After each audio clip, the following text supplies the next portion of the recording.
Hi guys, welcome to the Vizag series day 2.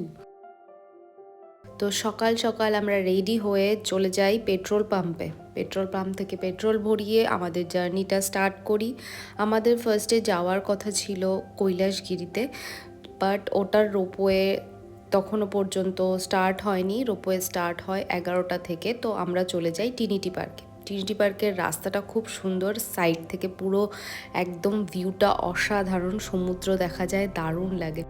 Trinity পার্কে ঢোকার রাস্তাটাতে একটু কনফিউশন হচ্ছিল, তো আমরা লোকালসের কাছ থেকে জানতে পারি যে এদিক থেকেই যেতে হবে। তো আমরা এখন পৌঁছে গেছি ট্রিনিটি পার্কে, আর পার্ক থেকে একটুখানি হাঁটলেই দেখা যাচ্ছে অসাধারণ ভিউ।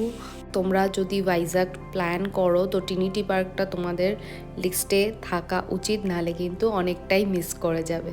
তো আমরা যেহেতু সকাল সকাল গেছিলাম, তো আমরা খুব একটা ক্রাউড পাইনি, আমরা ফাঁকা ফাঁকাতেই ছিলাম, আর বেশ সুন্দর কিছু ফটোজও তুলেছি। ওখানে কিছু ফটোগ্রাফার সবসময়ই থাকে তোমাদের ফটো তুলে দেওয়ার জন্য, আর তারা খুব ভালোই ফটো তুলে দেয়। ট্রিনিটি পার্ক থেকে বেরিয়ে আমরা ব্রেকফাস্ট করে নিই। তো ব্রেকফাস্ট করার জন্য আমরা একটা লোকাল জায়গা থেকে খেয়েছি। আমরা ইডলি অ্যান্ড দোসা খেয়ে আমরা বেরিয়ে গেছিলাম কৈলাসগিরির দিকে। তো কৈলাসগিরির আমরা টপেই চলে গেছিলাম, কারণ টাইম নষ্ট আর করতে চাইনি, কারণ আমাদের আজকে লম্বা শিডিউল ছিল, তো অনেক কিছু দেখার ছিল। তো আমরা চলে যাই কৈলাসগিরিতে। পার্কিংয়ের ওখানে একটা চার্জেস নিয়েছে। তারপর আমরা চলে যাই কৈলাসগিরির একদম টপে। ওখানে কিছু ভিউ পয়েন্টস আছে, বাট গাছপালা থাকার জন্য ভিউ পয়েন্টসগুলো ঠিকঠাকভাবে দেখা যাচ্ছিল না। এইটা যেমন একটা ভিউ পয়েন্টস ছিল, বাট খুব গাছপালা থাকার জন্য খুব একটা ভালো ভিউ আসেনি। তো আমরা টপেই চলে গেছিলাম কৈলাসগিরির ওখানে। তখনও পর্যন্ত রোপওয়ে স্টার্ট হয়নি। আমরা তারপর ঘুরে আমরা রোপওয়ের জন্য লাইন দিলাম। আমরা আপ ডাউন দুটোই নিয়েছিলাম।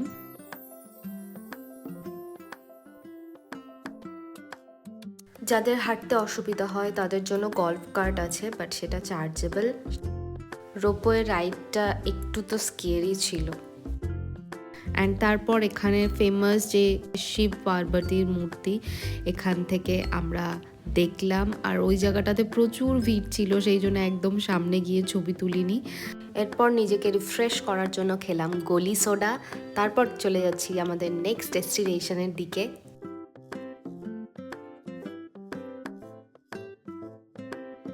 This is the parking spot, Rishikonda beach. And আমরা এখানে পার্ক করে দিয়েছি। আকাশ ওর বডিটাকে স্ট্রেচ করছে, এটা বিভিন্ন নতুন টাইপের স্ট্রেচিং। এখন আমার ঠিক হয়ে গেছে, যে ভিডিও করছি অমনি ঠিক। এই যে আমাদের এক বন্ধুরা সব দাঁড়িয়ে আছে। এবার এখানে সবাই স্নান টান করে, তো এবার আমরা সেখানেই যাচ্ছি। ড্রেস চেঞ্জ করে এবার নামবো। এত সুন্দর সমুদ্রের জল, এখানে স্নান না করলে অনেকটাই মিস হয়ে যাবে। তো স্নান করব, এখানে অপশান আছে, যখন এখানে স্নান ফান করে তবে যাব।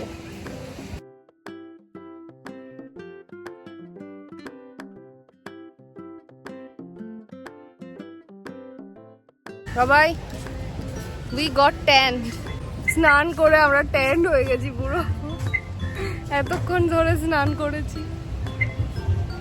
আমার এক্সপিরিয়েন্স খুবই ভালো।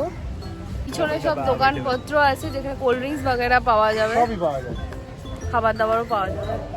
আর এই দিকটাতে আছে, এই সাইডে বিচ অ্যান্ড সাইডে আছে বিভিন্ন ভুট্টা, ডাব এইসবের দোকান আছে, চানা ফানা এইসব আছে।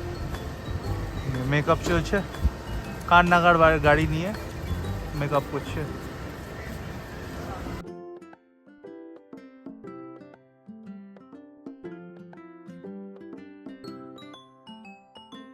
বিচে এসে ডাব খাওয়াটা কিন্তু ম্যান্ডেটরি। তো তারপর আমরা ডাব খেলাম, আর আমরা বেরালাম আমাদের নেক্সট ডেস্টিনেশনের দিকে, তো যেটা ছিল থোতলাকন্ডা। ঋষিকন্ডা থেকে থোতলাকন্ডার রাস্তা দিয়ে যেতে গেলে এই রকম সুন্দর তোমরা ভিউ দেখতে পাবে, দারুণ, অসাধারণ, খুব সুন্দর লাগবে। এখানে পার্কিং বা টিকিটের কিন্তু কোনো চার্জ নেই। ট্রিনিটি পার্কের মতো এখানেও ফটোগ্রাফার আছে, তো তাদের কাছ থেকেও তোমরা ফটো তুলতে পারো। আর এখানে বিভিন্ন লোকালসরাও এসে এসে ফটো তোলে, তাদের ফটোশ্যুট করে। তো এটা একটা ফটোশ্যুটের জন্য খুব ভালো famous spot I think. Thotlakonda বিচটা লেস ক্রাউডেড, বেশি লোকজন আসে না, ফাঁকা ফাঁকাই থাকে, ভাল লাগবে।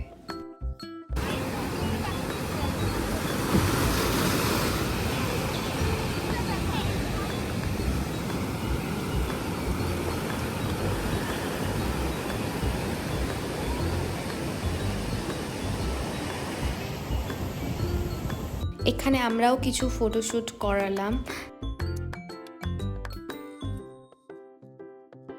আর তারপর আমরা গেলাম আমাদের নেক্সট স্পট, সেটা হচ্ছে ডিভিস বিচ। এটা একটু অফবিট জায়গা, তো আমরা গুগল ম্যাপের সাহায্য প্লাস হচ্ছে গিয়ে লোকালসদের সাহায্য নিয়েই আমরা এই স্পটটাতে পৌঁছালাম। হাতে গুনে 8 থেকে 10 জন লোক ছিল এই বিচটাতে।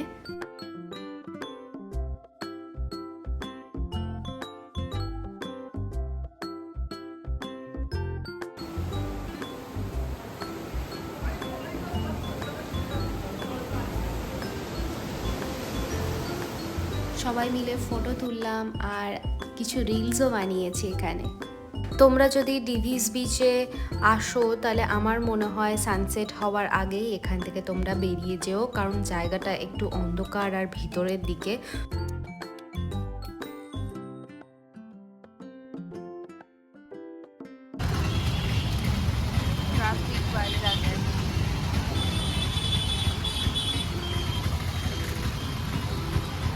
হ্যাঁ, বারবিকিউ নেশন আছে। আমাদেরকে হোটেলে রেখে ছেলেরা গেছিল স্কুটিটা ড্রপ করতে। সারাদিন পর একটু ফ্রেশ হচ্ছিলাম, তো তার মধ্যে পেয়ে গেছিল আমার ভীষণ খিদে। তারপর দুজনে আমরা বেরালাম একটুখানি।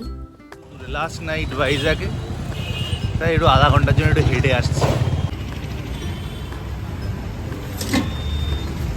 কলকাতার বাইরে এসে ভাইজাকে ফুচকা, টেস্টি টেস্টি ফুচকা খেয়ে আমরা হাঁটতে হাঁটতে চলে এলাম আমাদের হোটেলে। আজকে বাইরে কোথাও আমরা খাওয়া দাওয়া করিনি, আমরা হোটেলের নিচেই রেস্টুরেন্টে খাওয়া দাওয়া করেছি, কারণ কাল সকালে আবার যাওয়া আছে। তো দেখা হচ্ছে তোমাদের সাথে পরের ব্লগে। আজকের মতো এটুকুই। Till then take care guys, by.